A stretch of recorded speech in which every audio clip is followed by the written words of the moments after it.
அன்பு தமிழஞ்சங்களுக்கு வணக்கம் வணக்கம் வணக்கம் வணக்கம். நம்ம வீடு கட்டும் பாக்கியம் கிடைக்கணும்னா என்ன பரிகாரம் செஞ்சா கிடைக்கும்? பெரிய சொத்துக்கள், தோட்டம் துறவுகள் அமையணும்னாலும் என்ன பரிகாரம் செஞ்சா அமையும் அப்படின்னு பார்த்துட்டு வந்துட்டே இருக்கும். அந்த வகையில் இப்போ விருச்சிக ராசி மற்றும் விருச்சிகம் லக்னம் இதில் பிறந்தவர்களுக்கு வீடு அமையும் யோகம் எப்போ கிடைக்கும், அதே மாதிரி என்ன பரிகாரம் செஞ்சால் அமைஞ்சிடும் அப்படிங்கிறத பார்க்க போகிறோம். இந்த காணொலியில் இந்த வீடு அமையிறத பற்றி மட்டும் இல்லை, இந்த காணொலியில் இல்லை, இந்த ஆஸ்ட்ரோ ராஜகணபதி யூடியூப் சேனலில் வீடு மட்டும் அல்ல, வேலை கிடைக்கலனா எப்படி வேலை கிடைக்க வைக்கிறது, அதுக்கான பரிகாரம் என்ன, அதே மாதிரி எதிரிகள் முழுமுற்றாக அழியணும்னா அதுக்கு என்ன பண்ணணும், அதே மாதிரி கடன் சுமை உங்களுக்கு தீரணும் அப்படின்னா அதுக்கு என்ன பண்ணணும், ஒவ்வொரு லக்னத்தாரும் 12 பாவகங்களை வைத்து சகலவிதமான பரிகாரங்களும் அருளப்பட்டிருக்கிறது. இந்த மாதிரி ஒவ்வொரு நட்சத்திரத்தில் பிறந்தவங்க பார்த்தீங்கன்னா 100 வயசு வரைக்கும் என்னென்ன கஷ்டங்கள், இன்பத் துன்பங்கள் அனுபவிப்பாங்க, அது எப்படி சால்வ் பண்ணிக்கிறது, அதுக்கான பரிகாரங்கள் என்ன, ஒவ்வொரு காலகட்டத்திலையும் உங்களுடைய வாழ்க்கை எப்படி இருக்கும் அப்படிங்கிறது எல்லாத்தையுமே அள்ளி தெளிக்கப்பட்டிருக்கிறது. இது எல்லாமே ஜோதிட ஜாம்பவான்கள், 18 சித்தர்கள், இந்த மாதிரி ஜோதிட ஜாம்பவான்களுடைய கூற்றுக்கள். அதை தான் நம்ம எடுத்து சொல்லி அள்ளி தெளிக்கப்பட்டிருக்கிறது. ஆகவே இந்த ஆஸ்ட்ரோ ராஜகணபதி யூடியூப் சேனலை சப்ஸ்கிரைப் பண்ணுங்க. உள்ளே போய் பிளேலிஸ்டில் நிறைய இருக்குது, இந்த மாதிரி உங்கள் வாழ்க்கையே அடங்கி இருக்கிறது. அதை பார்த்து அறிந்து தெரிந்து புரிந்து வாழ்க்கையில் பயன்படுத்தி கொள்ளுங்கள் தமிழ் நெஞ்சங்களே. இப்போ விஷயத்துக்கு வந்துடுவோம். இந்த விருச்சிக ராசி அப்படிங்கிறது பார்த்தீங்கன்னா அது லக்னம். அந்த விருச்சிக லக்னம் தான் பார்த்தீங்கன்னா 100% ஒர்க் அவுட் ஆகும். ராசியாக கொண்டவர்கள் அப்படிங்கிறவங்களுக்கு 50% தான். 100% அப்படிங்கிறது விருச்சிகத்தை லக்னமாக கொண்டவர்களுக்கு இது பொருந்தும் அப்படிங்கிறத ஃபஸ்ட்டு உணர்ந்து கொள்ளுங்கள். அப்போது இந்த வீடு அப்படிங்கிறது எப்படி அப்படின்னா, வீடு கட்டுறது அப்படின்னா தன்னுடைய இது எனக்கு வாழவே வழி இல்லை, நீ வீடு வேற கட்டுறதுக்கு வேற சொல்கிறியாடா அப்படின்றவங்களுக்கெல்லாம் சொல்கிறேன். அவங்க விரலுக்கு ஏற்றார் போல் அந்த வீக்கம் அப்படிம்பாங்க இல்லையா, விரலுக்கு ஏற்ற வீக்கம், அந்த மாதிரி உங்களோட வாழ்க்கையில் மேக்சிமம் உங்கள் கர்மா பிரகாரம் என்ன கிடைக்கணுமோ அது இந்த பரிகாரம் செய்ய போனால் கிடைச்சிரும். அளவுக்கு அதிகமாக கிடைக்குமா அப்படின்னா கண்டிப்பாக கிடைக்கும். அவங்கவுங்களுக்கு கொடுப்பனை இருக்கும் பட்சத்தில் இந்த கொடுப்பனையை உருவாக்குவது கூட இந்த பரிகாரம் தான் அப்படிங்கிறத புரிஞ்சுக்கோங்க. அளப்பரிய கொடுப்பனையை நீங்கள் பெற்றாலும் பெறலாம் உங்கள் கர்மா பிரகாரம் அப்படிங்கிறத உணரும் இந்த பரிகாரத்தை செய்ய போய். எப்படி அப்படின்னா, ஒரு வீடு ஒரு 8 சதுரம், 10 சதுரம், 4 சதுரம், 3 சதுரம், இந்த மாதிரி அந்த மாதிரி வீடு அமைகிறவங்களுக்கும் அமைஞ்சிடும். பெரிய பங்களாக்கள் அமைஞ்சிடும். டியூப்ளெக்ஸ் வீடு அமைஞ்சிரும். பெரிய அடுக்குமாடி கட்டிடங்கள் அமைஞ்சிரும் உங்களுக்கு கொடுப்பனை இருக்கும் பட்சத்தில். அது மட்டுமல்ல, நல்ல லக்ஸுரியான வீடு, மிக வசதியான வீடு, அந்த மாதிரி அமைஞ்சிரும். இதெல்லாம் பார்த்தீங்கன்னா எவ்வளோ கஷ்டப்பட்டாலும் கையில் பணமே தங்க மாட்டேங்குது அப்படின்னாலும் இந்த பரிகாரத்தை செய்ய போய் நிச்சயமாக தங்கிடும். வீடு கட்டணும் அப்படின்ற மாதிரி வந்துடும். இவ்வளோ நிறைய காசு வச்சுருக்கேன், ஆனால் அந்த வீடு கட்டுறது மட்டும் தள்ளி போகுது அப்படின்னாலும் அதுவும் அமைஞ்சிடும் அப்படிங்கிறத புரிஞ்சுக்கணும். அப்போது இந்த வீடு மட்டுமா அப்படின்னா அதில் ஏகப்பட்ட காரகங்கள் உண்டு. அந்த 4ஆம் பாவகம் என்பது 2ஆம் பாவகம் தனுசு, 3ஆம் பாவகம் மகரம், 4ஆம் பாவகம் கும்பம். இதுதான் இந்த மணல், ஜல்லி, செங்கல், சிமெண்ட்டு இதில் கையை வைக்கணும் அப்படின்னாலே இந்த 4ஆம் பாவகம், இந்த விருச்சிகத்துக்கு 4ஆம் பாவகமாகிய அந்த கும்ப வீடு வழிவிட்டால் மட்டும்தான் உண்டு என்பதை நீங்கள் தயவு செய்து அறிந்து கொள்ளுங்கள். வீடு, 2வது வீடு, அது பாவம் எல்லாமே அதெல்லாம் வேலை செய்யும். ஆனாலும் இது அனுமதிக்கணும், இது நல்லா இருக்கணும். அந்த வீடு பரல் கணிதத்தில் அதிகமாக வாங்கி இருக்கணும். அப்படி வாங்கலைன்னா இந்த பரிகாரத்தின் மூலம் அந்த வீடு இன்னும் சுபத்துவமாக மாறும் என்பதை நீங்கள் அறிந்து கொள்ளுதல் வேண்டும். இந்த பரிகாரம் நம்ம கடைசீட்டில் பார்க்கலாம். முன்னாடி என்ன சொல்ல போகிறோம் அப்படின்னா, இந்த 4ஆம் வீட்டில் அது மட்டும்தான் இருக்குதா அப்படிங்கிறத மெயினாக நம்ம பார்க்கணும். இந்த 4ஆம் வீட்டில் வீடு கட்டுறது மட்டும்தான் இருக்குதா அப்படின்னா, வீடு கட்டுறது ரொம்ப மெயின். ஒருத்தர் வாழக்கூடிய இடம், சுகத்தை தரக்கூடிய இடம் அப்படின்னு வந்து பார்த்தீங்கன்னா அந்த 4ஆம் இடம் தான். அப்போ அந்த வாழக்கூடிய, அது வாழ்வதற்கு அருளக்கூடிய அந்த குடியிருப்பு தான் வந்து அந்த வீடு அப்படின்னு வந்து அருளப்படுகிறது. இது மட்டும்தான் கிடைக்குமானா கண்டிப்பாக கிடையாது. ஏகப்பட்டதாக இருக்குது இன்னும். அதில் முக்கியமான பாயிண்ட்ஸ் மட்டும் நம்ம வந்து பார்க்கலாம். என்ன அப்படின்னா, இந்த 4ஆம் பாவகம் என்பது தாய் ஸ்தானம். உண்மையாலுமே இந்த சனி பகவான் அந்த ஆதிபத்தியத்தை எடுக்கிறதுனால உங்களுடைய அம்மா அவங்க வந்து பார்த்தீங்கன்னா நார்மலாகவே மிக உழைப்புக்கு அஞ்சவே மாட்டாங்க. ஆனாலும் தசா புத்தி பேசும். என்னைக்குமே வந்து பார்த்தீங்கன்னா தசா புத்தி வழிவிட்டால் மட்டும்தான் நீ வீடு மட்டுமல்ல வாழவே முடியும். வாழவே முடியும். எப்படி அப்படின்னு கேட்டீங்கன்னா, அதுதான் உங்களுடைய வாழ்க்கையை நிர்ணயம் செய்யும். உங்களுடைய அணுவணுவான செயல்பாடுகளை முதற்கொண்டு, அன்றாடம் நடக்கக்கூடிய வாழ்க்கை சம்பவங்கள் முதற்கொண்டு தசை நடத்தும் கிரகம் தான் மிக முக்கியம் என்பதை அறிந்து கொள்ளுதல் வேண்டும். நீ இன்னைக்கு என்ன கலர் சட்டை போடணும், எவ்வளவு தூரம் பிரயாணம் பண்ணணும், யார் கூட எல்லாம் பரிவர்த்தனை இன்னைக்கு இருக்கு, எந்த பிரச்சனையும் இல்லாம இன்னைக்கு பொழுது போயிடுமா, இல்லை பிரச்சனையோட பொழுது போகுமா, வீடு நிம்மதியை தருமா, 3 வேளை சாப்பாடும் சூடா சாப்பிடுவியா, எப்படி 3 வேளை சாப்பாடும் சூடா சாப்பிடுவியா, அறுசுவையோடு சாப்பிடுவியா, சூடா இருக்குது அது அறுசுவையோடு இருக்குதா, ஆறிப்போனதை சாப்பிடுவியா, பழசை சாப்பிடுவியா, இந்த மாதிரி ஒவ்வொரு விஷயம். வருமானம் வந்தால் எவ்வளோ வரணும், 500 ரூபா மட்டும்தானா இன்னைக்கு, 5000 மட்டும்தானா இன்னைக்கு, 5 லட்சம் மட்டும்தானா இன்னைக்கு, 5 கோடி மட்டும்தானா இன்னைக்கு, இந்த வேரியேஷன் கூட அங்கே தான் டிசைட் ஆகுது. அது மாதிரி தசை நடத்தும் கிரகத்தின் அந்த கண்ட்ரோலில் தான் நீங்கள் வந்து இருக்கிறீங்க. அந்த கிரகத்துக்கிட்ட தான் இன்னைக்கு நடக்கக்கூடிய சம்பவங்கள் எல்லாமே சுவிட்சே அங்கே தான் இருக்குது என்பதை நீங்கள் உணர்ந்து கொள்ளுதல் வேண்டும். அந்த கிரகம் நன்மையாக யோகமானதாக இருந்துவிடும் பட்சத்தில் நல்ல பலன்கள் கிடைத்துவிடும். அந்த கிரகம் பாவப்பட்டு பங்கப்பட்டு தசை நடத்தும் பட்சத்தில் மாட்டிப்போம். அதில் தான் வந்து ஏகப்பட்ட கஷ்டம் வருது. கடனாளி ஆகிறது, அப்பா அம்மா கிட்ட விரோதம் பண்ணுறது, பொண்டாட்டி புருஷன் பிள்ளைங்க கிட்டேயே விரோதம் பண்ணிக்கிறது, அவங்களையே பிடிக்காம போகிறது, இது எல்லாமே அதுக்குள்ள தான் இருக்குது, அந்த கிரகத்துக்கிட்ட தான் இருக்குது. வஞ்சனைக்கு உள்ளாகுதல், ஏமாற்றப்படுதல், தொழிலில் நஷ்டம் உண்டாகுதல், சொத்துக்களை இழத்தல், சிறைக்கு செல்வதற்கு நிகரான துன்பத்தை எல்லாமே அதுக்குள்ள தான் இருக்குது. அதனால முதல்ல நம்மளுக்கு என்ன வேலை அப்படின்னா, உங்கள் சுயஜாதகத்தில் எந்த கிரகம் தசை நடத்துகிறதோ அந்த கிரகத்தின் அதிதேவதையை நீங்கள் வணங்குதல் வேண்டும். எல்லாரும் வணங்கினா தான் இது வந்து ஒர்க் அவுட் ஆகும். இப்போ சொல்ல போகிறது, அப்போ அந்த 4ஆம் இடம் வந்து தாய்ஸ்தானம் என்று அருளப்படுகிறது.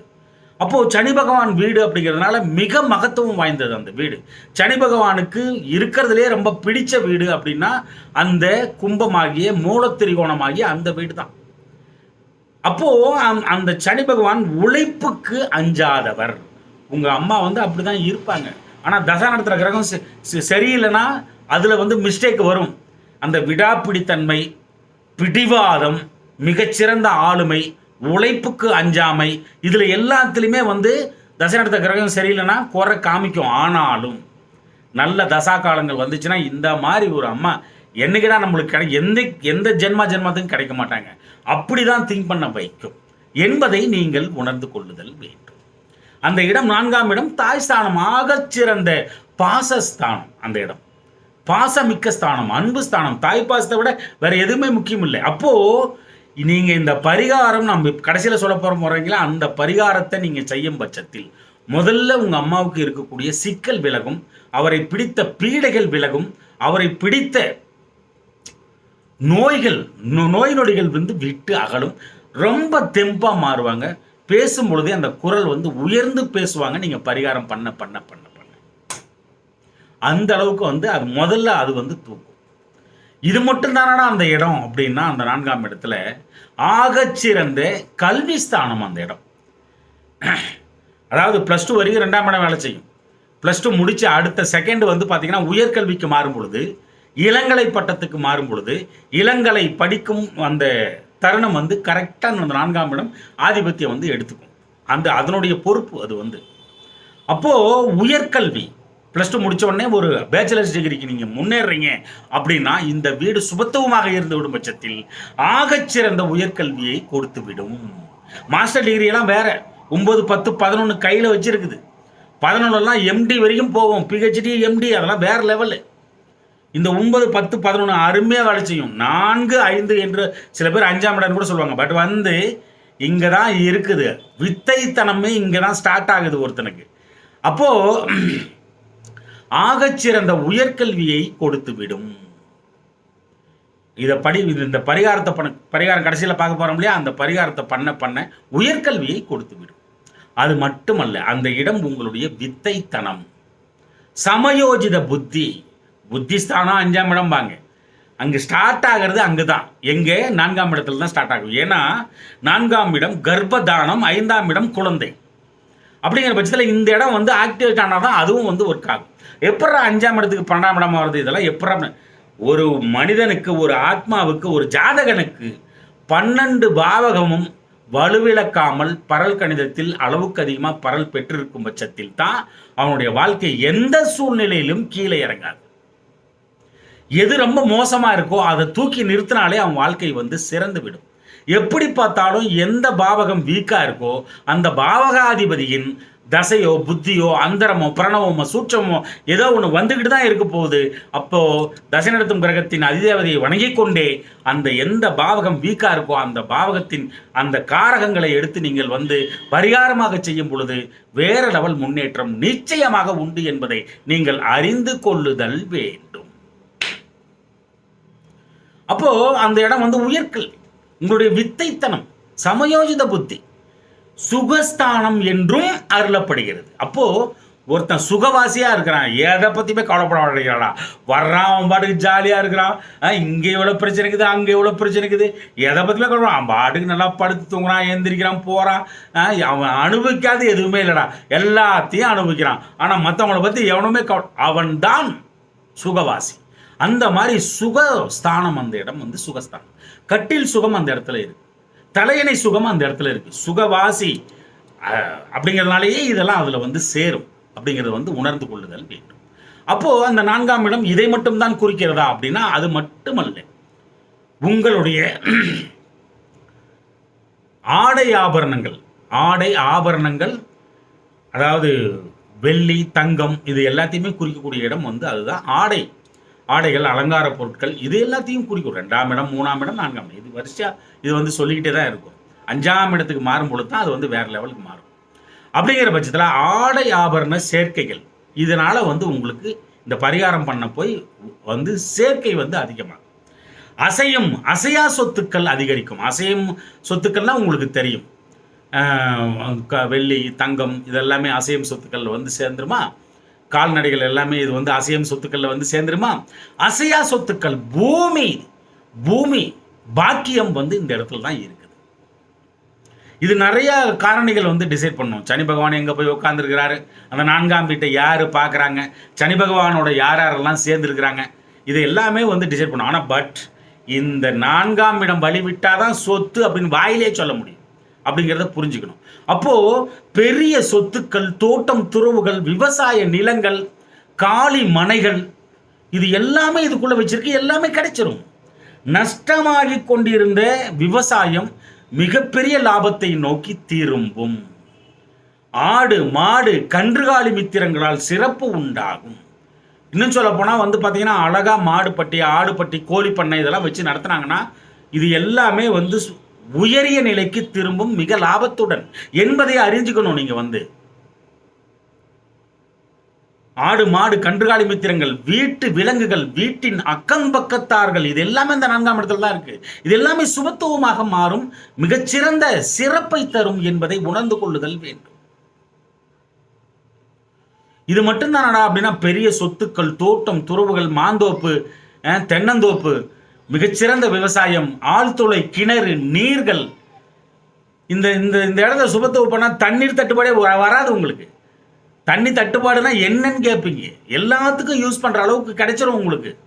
எப்படா சனி பகவான் அந்த வீடு கருப்பு பச்சை மஞ்சள் ஆஹா ஓஹா, உங்கள் லக்னத்துக்கு அந்த சனி பகவான் தான் உங்களுக்கு இது எல்லாத்தையுமே கொடுக்கணும். யாரும் இதுக்கான காரணி அப்படின்னு சொல்லவே முடியாது. யாரும் இதுக்கான காரணம், இதுக்கு தான் காரணம் அப்படின்ற அதுவும் சொல்ல முடியாது. அதாவது எந்த கிரகமும் நட்பும் கிடையாது, பகையும் கிடையாது. எந்த கிரகமும் இவ்வளவுதான் சொல்லிட்டு ஒரு ஒரு கோட்டுக்குள்ள வந்து அடக்க முடியாது. இவர் இப்படித்தான் அப்படின்னு அடக்க முடியாது. அப்ப இந்த விருச்சிகம் அப்படின்னாலே அந்த 4ஆம் இடம் கும்பம் ஆகிய அந்த வீட்டோட அதிபதி தான், அந்த வீடு தான் டிசைட் பண்ணும் உங்களுக்கு என்ன கொடுக்கணும் அப்படிங்கிறது. அது வழிவிட்டாதான் மற்றதெல்லாம், அந்த வீடு வழிவிடணும். அதனால தான் அந்த பரிகாரமே உங்களுக்கு என்பதை நீங்கள் அறிந்து கொள்ளுதல் வேண்டும். மிகச்சிறந்த சொத்து, தோட்டம், துறவு, குளிர்ச்சியான இடங்கள், பசுமையான இடங்கள் உங்களுக்கு எல்லாம் கொடுக்கணும்னா அந்த வீடு அனுமதிச்சாதான் உண்டு என்பதை நீங்கள் அறிந்து கொள்ளுதல் வேண்டும். அந்த 4ஆம் இடத்துக்கு 4ஆம் இடம் என்ன? பாவத் பாவத்தில் 4ஆம் இடத்துக்கு 4ஆம் இடம் என்ன? ரிஷப வீடுக்கு மாறிடும். அது மிகச்சிறந்த விவசாயம். விவசாயம்ட்டு கிடையாது, அது ஒரு சமநிலையில் உள்ள காடு. அது வந்து அப்போது பாக்கியம் எங்கே தள்ளிட்டு போகுது பாருங்கள், கொஞ்சம் கொஞ்சமாக. அதனால தான் சொல்கிறது, இந்த வீடு வழிவிட்டால் ஆகச்சிறந்த முறையில் வந்துடும். வீட்டிலிருந்து செய்யும் தொழில் இந்த இடம் தான் அனுமதிக்கணும். நீ எந்த தொழில் வேணாலும் பண்ணு, இரும்பு தொழில் பண்ணு, பட்டு தொழில் பண்ணு, வீட்டிலேருந்தே. விவசாயம் மிகச்சிறந்த உன்னதமான அந்த வீடு, அது வீட்டிலேருந்து செய்யும் தொழில்னால இதெல்லாம் சேர்றதுனால விவசாயமும் சரி அதில் தான் சேரும். தக்காளி பண்ணிங்கன்னா ஒரு எடுத்து கொண்டாந்து வீட்டில் தானே போட போகிறீங்க, வீட்டிலேருந்து தானே அதுக்கப்புறம் சேல் ஆகும். அந்த மாதிரி இரும்பு தொழில், விவசாய பொருட்கள், காய்கறிகள், அந்த மாதிரி வீட்டிலிருந்து செய்யும் தொழில், அல்லது பட்டு துணி செய்கிறது, இல்லை ஒரு தீப்பெட்டி தொழிலை வந்து செய்கிறது, அல்ல விறகு வெட்டி வீட்டிலேருந்து வச்சு விற்கிறது. ஐயா, A to Z எந்த தொழில் இருந்தாலும் சரிங்க, வீட்டிலேருந்து செய்யற தொழில் மிகச்சிறந்த முன்னேற்றத்தை பெறும். இந்த பரிகாரத்தை பண்ண போய் புரிஞ்சுக்கோங்க. பேப்பர் பேனாலாம் எடுத்து வச்சு எழுதுங்க. இதெல்லாம் உங்களுக்கு யாரும் சொல்லித்தர மாட்டாங்க, என்னைய தவிர அப்படிங்கிறத உணர்ந்துக்கோங்க. அது மட்டுமல்ல, வீட்டிலிருந்து செய்யும் தொழில் மிக முன்னேற்றத்தை அடையும். இந்த 4ஆம் இடம் மிகச்சிறந்த உன்னதமான வீடு. வீடு வந்து பார்த்தீங்கன்னா அவ்வளவு பெரிய, அது வந்து பார்த்தீங்கன்னா சிவகடாட்சத்துடன் திகழ வைக்கும். கொஞ்ச நாளில் இந்த பரிகாரத்தை பண்ண போய் அப்படிங்கிறத உணர்ந்துக்கணும். இது எல்லாமே கிடைக்கக்கூடிய மிகப்பெரிய சொத்து, தோட்டம், துறவுகள், பத்திரங்கள். இன்னொன்று பாருங்க, அப்பன் சொத்து அங்கே கிடக்குது, தாத்தா சொத்து அங்கே கிடக்குது, எங்கள் பெரியப்பனுக்கு யாரும் இல்லை, எங்கள் சித்தப்பனுக்கு யாரும் இல்லை, அவங்களாம் விட்டுட்டு போயிட்டாங்க, அந்த சொத்து தனியாக கிடக்குது, இன்னும் வந்து சேரலை.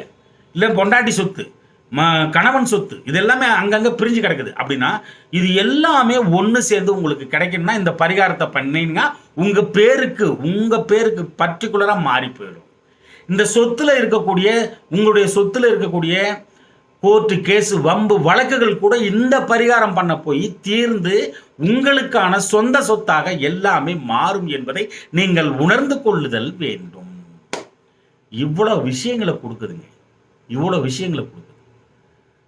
அப்ப இது சார்ந்த பரிகாரத்தை தான் நம்ம கையில் எடுக்கணும். அப்படிங்கிற பட்சத்தில் அந்த வீடு வந்து கும்ப வீடு அப்படிங்கிறத வந்து உணர்ந்துக்கோங்க. உங்களுக்கு சொத்தை அருளக்கூடிய இடம் அந்த கும்ப வீடு. அப்போ கும்பம்னா என்ன? ஒரு சொம்பு வச்சு அதில் வந்து பார்த்தீங்கன்னா ஒரு மா இலை வச்சு உள்ளே ஃபுல்லாக தண்ணி ரப்பி அதில் கொஞ்சம் எள்ளை போட்டு ஒரு மாவிலையோ அல்லது ஒரு வெற்றிலையோ வச்சு அது மேலே ஒரு தேங்காய் வச்சு ஒரு சனிக்கிழமை அன்னைக்கு இந்த வழிபாட்டை தொடர்ந்து மேற்கொண்டு சம்பாதிக்காம வந்து வீடு கட்டணும்னு நினைக்கிறதெல்லாம் முடியுமா? ஆகிற காரியமே இல்லை. ஆனால் இந்த பரிகாரத்தை பண்ண போனீங்கன்னா சம்பாதிக்க வைக்கும், வேலைக்கு போக வைக்கும். ஏன் வீடு கட்டி ஆகணும்? நீ தோட்டம் துறவு சம்பாதிச்சாகணும், சொத்துக்களை சேர்த்தாக வேண்டும், இது எல்லாமே பண்ணணும். நீ இதை பண்ணினா இதெல்லாம் சேர்த்தணும்னு வரும். அப்போ சேர்த்தணும்னு வரும்போது நீ உழைக்க ஆரம்பிப்ப. அப்போ உழைக்க ஆரம்பிக்கும் போது உனக்கு சேரும். தொழில் நடந்துக்கிட்டு இருந்துச்சுன்னா நல்ல விதமாக அந்த தொழில் வந்து முன்னேற்றத்தை அடையும். இதை பண்ண போய் எல்லாமே ஒன்றுக்கு ஒன்று லிங்க் தான் ராஜா. ஆகச்சிறந்த போகஸ்தானம் 12ஆம் இடம் தான். ஆனால் இது சுகஸ்தானம் என்று தான் அருளப்படுகிறது. கர்ப்பதானமும் இதில் உண்டு. ஏன்னா பக்கத்தில் இருக்கிற வீடு வந்து அதுக்கான ஒரு இதுதான் வந்து 4ஆம் இடத்துக்கு ஒரு வருமானம் தான் 5ஆம் இடம். அதனால் வந்து பார்த்தீங்கன்னா இந்த இடம் கர்ப்பதானம் உண்டு. ஆனாலும் உங்களுடைய போகம் எங்கே இருக்குன்னா 12ஆம் இடத்துல தான் இருக்குது. அப்போது நல்லா யோசிச்சு பாருங்கள், இந்த இடத்தை சுபத்துவம் பண்ண போய் உங்களுக்கு வருமானம் பெருகும் என்பதை நீங்கள் உணர்ந்து கொள்ளுதல் வேண்டும். அப்போது தானாக உங்களுக்கு வந்து அந்த விழிப்புணர்வு வந்துடும். அந்த வீடு கட்டுற விஷயத்தில் மேக்சிமம் உங்கள் கர்மா பிரகாரம், கர்மாங்கிறது என்னங்க, முன்வினை, பின்வினை, நடப்பு வினை, இதையெல்லாம் சேர்ந்து அதில் பண்ண நல்ல விஷயங்கள் நல்லதை தரும், அதில் பண்ண கெட்ட விஷயங்கள் அனுபவிக்க நேரிடும் கஷ்டத்தை. அவ்வளோதான். அப்போது இது சார்ந்த விஷயங்களில் இதை பண்ண போனால், இந்த பரிகாரத்தை பண்ண போனால் உங்களுக்கு வந்து இவ்வளவு முன்னேற்றங்கள் மொத்தமாக கிடைக்கும் என்பதை உணர்ந்து கொள்ளுதல் வேண்டும். சனிக்கிழமையாச்சுன்னா கம்பல்சரி ஒரு கும்பத்தை வச்சு அழகாக அதுக்கு ஒரு பூவை போட்டு நல்லா சாமி முன்னாடி வச்சு உங்கள் வீட்டிலே வச்சு கும்பிடலாம். இது ஃபஸ்ட்டு பரிகாரம். இரண்டாவது பரிகாரம் என்ன, குடம் வந்து அது கும்பம் குடம் அதுதான் நம்ம வந்து சொல்லிட்டோம். இப்போ அப்புறம் அந்த ராசி வந்து பார்த்தீங்கன்னா சாம்பல் நிறம் என்று அருளப்படுகிறது. நீங்கள் எப்போ வீடு கட்டுறது, ஒரு சொத்து வாங்குறது சமாச்சாரத்துக்கு நீங்கள் போனாலும் அழகா சாம்பல் கலரில் ஒரு சட்டை போட்டுக்கிட்டு போங்க. உங்களுக்கு அது ரொம்ப நல்லது நடக்கும். எல்லாத்தையும் எழுதி வச்சுக்கணும். சும்மா வெட்டியே பேசிட்டுலாம் இங்கே உட்காந்துக்கல, புரியுதா? அப்புறம் சாம்பல் நிறம். அப்புறம் வந்து பார்த்தீங்கன்னா பரமேஸ்வரன், இந்த வீட்டோட அதிதேவதைங்க. இந்த வீட்டோட அதிதேவதை யார்? பரமேஸ்வரன். அப்போ ஈஸ்வரன், சனி ஈஸ்வரன் என்று அருளப்படுகிறது. அப்போ ஞாயிற்றுக்கிழமை இல்லை சனிக்கிழமை போயிட்டு பரமேஸ்வரன் ஈஸ்வரனை பார்த்துட்டு வந்தீங்கன்னா உங்களுக்கு வீடு சொத்து சுகம் எல்லாமே கிடைக்கும் அப்படிங்கிறதையும் புரிஞ்சுக்கணும். இந்த சட்டி செய்கிறவங்க இருக்காங்க பார்த்தீங்களா, அவங்களுக்கெல்லாம் ஒரு சாப்பாடு வாங்கி கொடுக்குறது, ஒரு அவங்களுக்கு தேவையான பொருளை வாங்கி கொடுக்குறது, அவங்களுக்கு உதவி செய்கிறது, எள் தானம் பண்ணுறது, எள்ளெண்ணெய் வாங்கி கொடுக்குறது, இந்த குயவர்களுக்கு பண்ணிங்கன்னா அந்த இடம் ஒர்க் ஆகும் அப்படிங்கிறத புரிஞ்சுக்கணும். அது மட்டுமல்ல, சன்னியாசிகளுக்கு வந்து பார்த்தீங்கன்னா சாப்பாடு வாங்கி கொடுக்குறது, அவங்களுக்கு ஏதாவது செருப்பு வாங்கி கொடுக்குறது, அவங்களுக்கு தேவையானவற்றை பூர்த்தி செய்தல், இதுவும் வந்து அந்த இடத்துல வந்து ஒர்க் அவுட் ஆகும் அப்படிங்கிறத வந்து புரிஞ்சுக்கணும். கும்பம் ரொம்ப மெயின். அப்புறம் வந்து இரும்பு காப்பு, அந்த சனி பகவானுக்கு வந்துட்டோம். இவ்வளவு நேரம் நம்ம வந்து என்ன பண்ணோம், அந்த ராசிக்காக சொல்லிட்டு இருந்தோம். அந்த ராசிக்காக இருக்கிறது தான் ரொம்ப மெயின். அதனால் கும்பத்தை வந்து கரெக்டாக பண்ணுங்கள். சாம்பல் கலர் சட்டை போட்டுட்டு போங்க, கருப்பு சட்டை கூட போட்டுட்டு போங்க. சன்னியாசிகளுக்கு ஏதாவது வாங்கி கொடுங்க. ஈஸ்வரனை பாருங்கள். அதுதான் வந்து பார்த்தீங்கன்னா அந்த கும்ப வீடு சீக்கிரமாக ஆக்டிவேட் ஆகும். சனி பகவானை ஆக்டிவேட் பண்ணும்பொழுது வந்து பார்த்தீங்கன்னா கருப்பு சட்டை, செருப்பு வாங்கி கொடுக்குறது எல்லாத்துக்குமே. அப்புறம் வந்து ஆசாரிங்க, மர வேலை செய்கிறவங்க, நாவிதர்கள், இவங்களுக்கெல்லாம் ஏதாவது ஒரு நல்லது பண்ணுங்கள். ஒரு சான்ஸ் கிடைச்சா விடாதீங்க. வில் ஆசனம் வந்து அந்த சனி பகவானோடது. அப்போ வில் பாருங்கள், அவரோட படத்தை பார்த்தீங்கன்னா வில் வச்சுருப்பார்.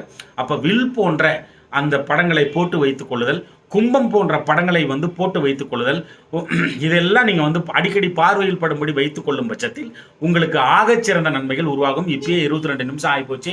எள்ளெண்ணெயை வந்து சனிக்கிழமை ஆச்சுன்னா கொஞ்சோண்டு உச்சநிலையில் வச்சுக்கோங்க. கொஞ்சோண்டு 1 டீஸ்பூன் குடிச்சுக்கோங்க. நல்லா குளிச்சுட்டு அதே எள்ளெண்ணெயில் போய் சனி பகவானுக்கு எள்ளெண்ணெய் தீபம் ஏற்றிட்டு வாங்க. மண் விளக்கில் மிகச்சிறந்த முன்னேற்றம் வந்து கிடைக்கும். காக்காவுக்கு சோறு போடுங்க. நீல கலர் சட்டை கூட அடிக்கடி வந்து யூஸ் பண்ணுங்க. வன்னி மர இலை பவுடர், இதை வந்து கேளுங்க. அழகா அதை வந்து சனிக்கிழமை ஆச்சா அதையும் கொஞ்சம் யூஸ் பண்ணிக்கோங்க. ஆகச்சிறந்த முன்னேற்றம் உங்களை வந்தடையும். எந்த பரிகாரமும் ஒரு 48 நாட்கள் என்பதை உணர்ந்து கொள்ளுங்கள். 48 நாட்கள், 48 என்பது ஒரு மண்டலம், 48 வாரம். அதுக்கப்புறம் மிகச்சிறந்த முன்னேற்றத்தை நீங்கள் கண்கூடாக காண்பீர்கள். அன்பு தமிழ் நெஞ்சங்களே, இந்த கருத்துக்களை நன்றாக மனதிற்குள் உள்வாங்கி வாழ்க்கையில் கடைபிடித்து மேன்மேலும் முன்னேறி பல்லாண்டு வாழ்கவன எனது தமிழ் பெரும்பாட்டன் முருகனை நானும் வேண்டிக் கொள்கிறேன். நன்றி அன்பு தமிழ் நெஞ்சங்களே, நன்றி.